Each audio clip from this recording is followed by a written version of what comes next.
اکبر اللہ اکبر۔ زیادہ بچوں کی وجہ سے کرائے پر مکان نہ ملے تو کیا کریں؟ میرے 7 بچے ہیں، اس کی وجہ سے یہاں یہ مشکل ہے کہ کوئی کرائے پہ گھر نہیں دیتا۔ کہتے ہیں اتنے بچوں میں وہ جو ہے نا، اتنے بچوں میں 2 گھر ہونے چاہیے، جبکہ 2 گھر میں ہم نہیں رہ سکتے۔ اچھا ہاں، جبکہ 2 گھر میں نہیں رہ سکتے، تو اس پر بنا پر بینک سے لون لے کر قسطوں پر اپنا گھر لینا کیسا ہے؟ اس بارے میں رہنمائی فرمائے۔ اسماعیل صاحب نیو یارک سے۔ بعض لوگوں کی یہ شکایت ہوتی ہے ہمارے خاندان بڑا ہے تو کرائے پہ لوگ گھر نہیں دیتے۔ گھر دیتے ہیں، تھوڑا مہنگا کر کے دیتے ہیں کیونکہ اس میں زیادہ افراد رہ رہے ہیں، تو آپ کوئی ایسا گھر تلاش کریں جو ذرا زیادہ مہنگا ہو۔ پھر ممکن ہے کسی کو اس پر اشکال ہو کہ دیکھو بچوں کی وجہ سے ہم ایک ٹینشن میں آ گئے اور مفتی صاحب کہتے ہیں کہ اولاد زیادہ ہونی چاہیے۔ دیکھیں، کوئی بھی نعمت جب ہوتی ہے نا آپ کے پاس، تو اس نعمت میں کچھ نہ کچھ پریشانیاں بہرحال ہوتی ہیں۔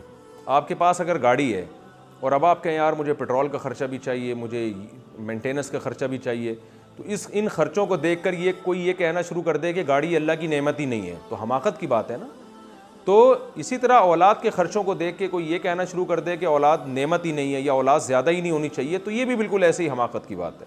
تو جب اولاد زیادہ ہوتی ہے تو اللہ کی نعمتیں بھی ہوتی ہیں، جب نعمتیں ہیں تو ظاہر ان کے خرچے بھی ہیں۔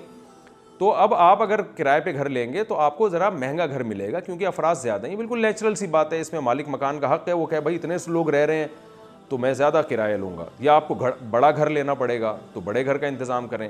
اگر انتظام نہیں ہے تو وہ ایک بچے کے ساتھ بھی یہ ٹینشن ہو سکتی ہے کہ اللہ کسی سے رزق کسی کا تنگ کر دے، اور بڑھانا چاہے تو درجنوں بچے بھی ہوں اللہ تعالیٰ رزق بڑھا دے۔ تو رزق کے کمی یا بیشی کا بچوں کے زیادہ یا کم ہونے سے تعلق نہیں ہے، یہ قرآن و سنت میں بہت اللہ نے وضاحت سے بیان کیا۔ یبسط الرزق لمن یشاء ویقدر، جس کے لیے چاہتا ہے اللہ رزق بڑھا دیتا ہے، جس کے لیے چاہتا ہے رزق کم کر دیتا ہے۔ تو اگر آپ کو یہ ٹینشن ہو رہی ہے تو آپ کرائے پر کوئی نہیں، ایسا کوشش کریں کچھ اپنی آمدن کو، جو سورس آف انکم ہے اس کو بڑھانے کی کوشش کریں اور اس میں محنت کریں تاکہ آپ ان بچوں کے خرچے اٹھا سکیں۔ اور ویسے بھی اگر آپ کے 7 بچے ہیں تو 7 ایک جیسے تھوڑی ہیں، 7واں تو بھی بڑا ہو چکا ہوگا، ٹھیک ہے نا۔ یہ 9 بچے ہیں تو 9واں تو بڑا ہو چکا ہوگا نا، جو پہلے نمبر پہ ہے وہ تو خود کمانے کے لائق بن چکا ہوگا۔ اکثر لوگ یہ کہتے ہیں میرے 12 بچے ہیں تو یہ میرے 13 بچے ہیں، تو بچے تھوڑی ہیں، وہ 13 ہیں تو ایک تو بڑا بھی تو ہو گیا ہوگا، وہ بچہ تھوڑی رہا ہے، وہ خود کمانے کا ایک، یعنی اس کو اللہ نے خود کمانے کی ایک صلاحیت دے دی ہوگی۔ تو اس لیے ان بچوں کو بھی چاہیے کہ آپ کے ساتھ ہاتھ بٹائیں، خود بھی کریں، اللہ تعالیٰ آپ کی مدد فرمائے۔